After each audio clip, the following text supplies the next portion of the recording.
देवी सती की मुख्य कथा सरल भाषा में कहानी के रूप में मैं आपके समक्ष प्रस्तुत कर रही हूँ। ब्रह्मा जी के पुत्र दक्ष प्रजापति बहुत शक्तिशाली और घमंडी स्वभाव के थे। उन्हें अपने पद और ज्ञान पर बड़ा अभिमान था। दक्ष की कई पुत्रियां थीं। उनमें से एक थी सती। सती बचपन से ही भगवान शिव की भक्त थीं। जब वे छोटी थीं तभी से शिव का नाम सुनते ही उनका मन भक्ति से भर जाता था। लेकिन दक्ष को शिव बिल्कुल पसंद नहीं थे। उन्हें लगता था शिव अजीब हैं। वे शरीर पर भस्म लगाते हैं, गले में सांप रखते हैं, शमशान में रहते हैं। ऐसे योगी मेरी पुत्री के योग्य नहीं। लेकिन सती का मन तो शिव में ही बस चुका था। समय बीता। सती ने कठोर तपस्या शुरू कर दी। कभी भोजन त्याग देती, कभी घंटों ध्यान करती, कभी केवल शिव नाम का जाप करती। देवता भी उनकी तपस्या देखकर आश्चर्यचकित थे। अंततः भगवान शिव प्रकट हुए।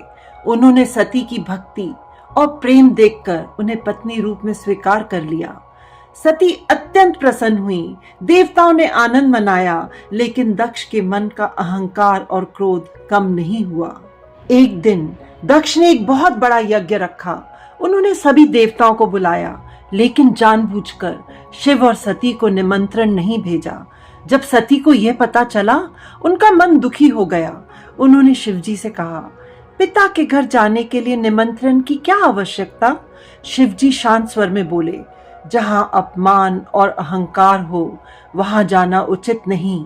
लेकिन सती का मन नहीं माना। वे अकेले ही यज्ञ में चली गईं।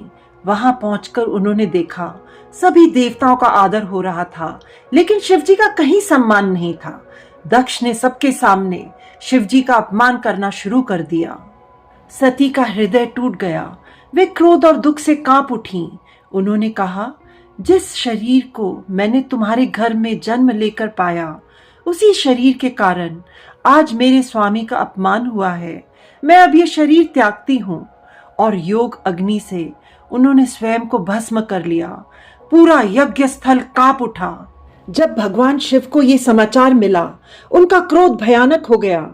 उन्होंने अपनी जटा से वीरभद्र को उत्पन्न किया। वीरभद्र और गणों ने यज्ञ को नष्ट कर दिया। दक्ष का घमंड चूर हो गया।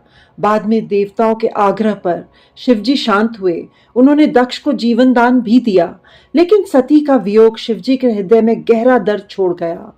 बाद में यही सती अगले जन्म में पार्वती के रूप में जन्मी और फिर शिव पार्वती का दिव्य मिलन हुआ।